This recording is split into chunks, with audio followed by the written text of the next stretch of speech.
皆さんは先月何にいくら使ったか覚えてますでしょうか？はい、こんにちは、和也です。自分は毎月家計簿に、その月の支出を全部記録してるんですけども、今日はその内容を一部公開しようと思います。お話しするのは先月と先々月の2月分にしようかなと思ってます。ちなみに詳細な数字ではなくて、ざっくりと四捨五入をしたキリのいい数字でまとめていこうと思いますので、その点よろしくお願いします。早速なんですけども、それぞれの支出の合計額について公開しようと思います。まず先々月1月が約10万円という結果です。続いて、先月2月が10万9000円という結果になりました。ここからは固定費と変動費に分けて内訳を公開していきます。まず固定費なんですけども、1、2月共通で家賃4万円。私は家賃として、一緒に暮らしている祖母におよそ4万程度入れております。続いて奨学金の返済が2万円と。今って奨学金の金利って結構上がってるんですかね。続いて通信費、携帯料金ですね。安いと300円で高いと500円程度というところになりますかね。通信料によって多少の前後があるんですけども、最近は月に500円程度が多いように思います。続いてサブスクなんですけども、自分は現状 YouTube Music と Kindle Unlimited に加入してますんで、それぞれ1080円と990円が支払われるというところになります。最後にヘルスケア費というところで、体調管理のための、サプリ代だとか薬、これが1300円ほどですね。合計でおよそ6万4000円ってところになります。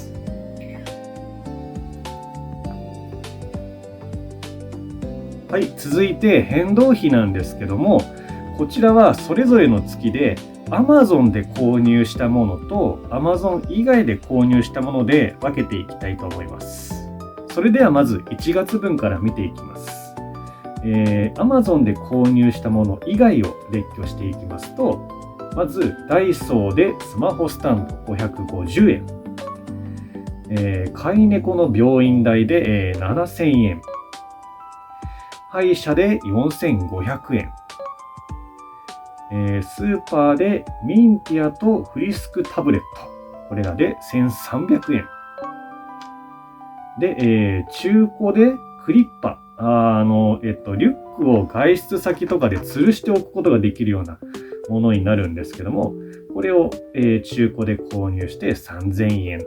というところだそうです。続いて、Amazon で購入したものたちを列挙していきますと、まず手鏡、続いて、タイプ C ケーブル、スマホスタンド、これは、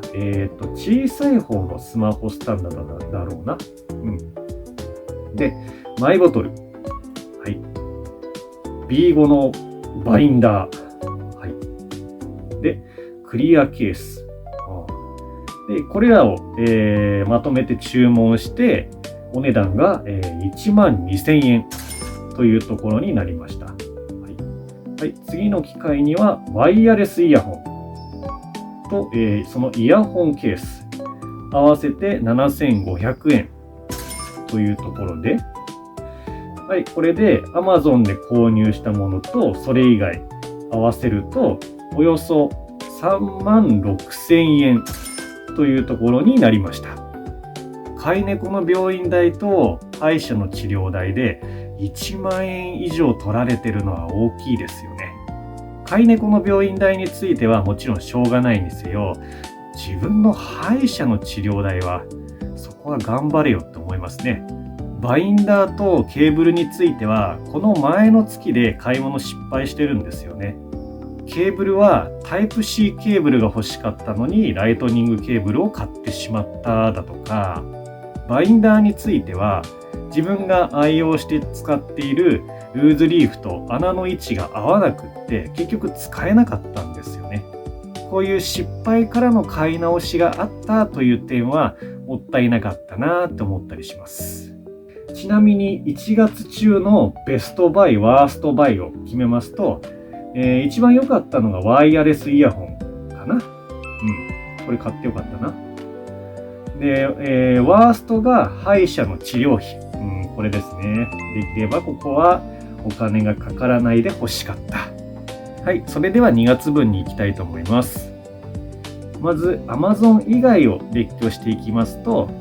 インスタントコーヒーとアルコール缶、これらで1400円。次に、祖母への誕生日プレゼントで8000円。歯医者で6400円。かかったな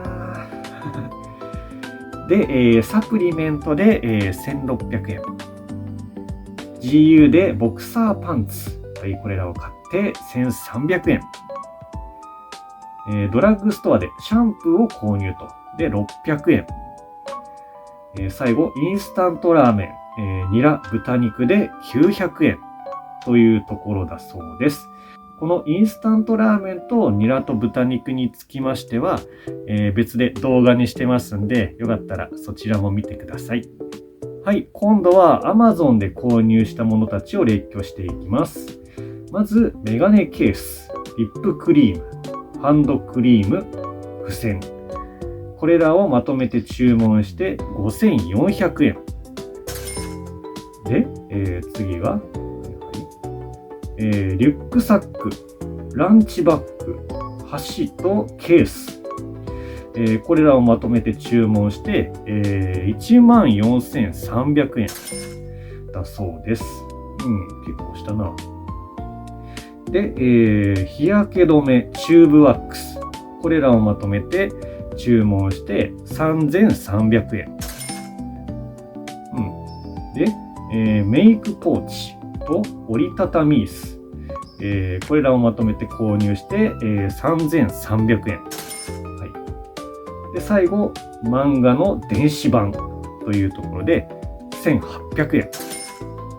で、Amazon で購入したもの、Amazon 以外のもの合わせておよそ45,000円というところになるようですね。まず何より祖母への誕生日を祝うことができたので良かったなって思います。電気ポットを購入したんですけども、無事に喜んでもらうことができました。こういった感謝に対してお金を割くというのは、いいお金の使い方だと私は思ってます。やっぱり相手がいるっていうのは当たり前のことではないですからね。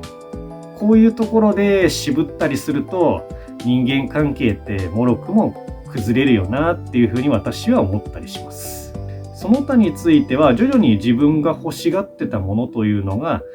揃ってきたなという印象ですかね。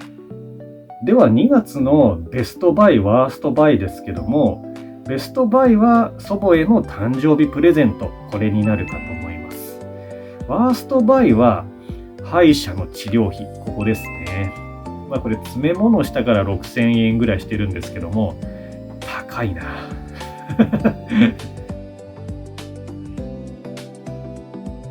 ここからは番外編というところで、実は買おうと思ってたんですけども、買うのをやめたのが花粉症の薬なんですよ。自分も花粉症で症状がひどい日があったりするんで、ドラッグストアで花粉症の薬買おうと思ったんですけども、やっぱめっちゃ高いなと思って、値段を見るともう3,000円以上ってザラじゃないですか。これで完全に治るならいいんですけども、そうじゃないっていう。この短期間のためだけにわざわざ3,000円以上という高い出費をするのはいかがなものかと思って買うのをやめました。自分でも意外な出費だったなと思うのが日焼け止めのクリームなんですよね。普段使ってる方からすると何が意外なんだって思われる方が多いと思うんですけども、自分自身で日焼け止め買ったのって多分初になるかもしれません。これまで人生の中で日焼け止めを使ったという記憶があまりないんですよ。年を重ねるにつれて若い自分よりも身だしなみだとか健康面で、注意していこうというような意識も生まれてきたんで、そんなわけで今回初めて自分で日焼け止めを購入してみました。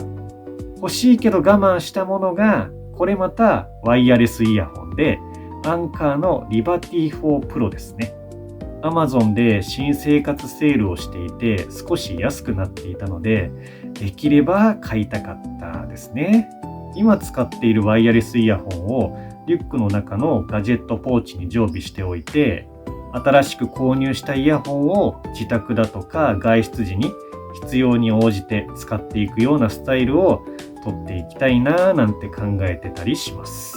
最近はワイヤレスイヤホンってほんと種類が多いし、デザインがいいものが多いんで、沼ですね、本当に。沼。は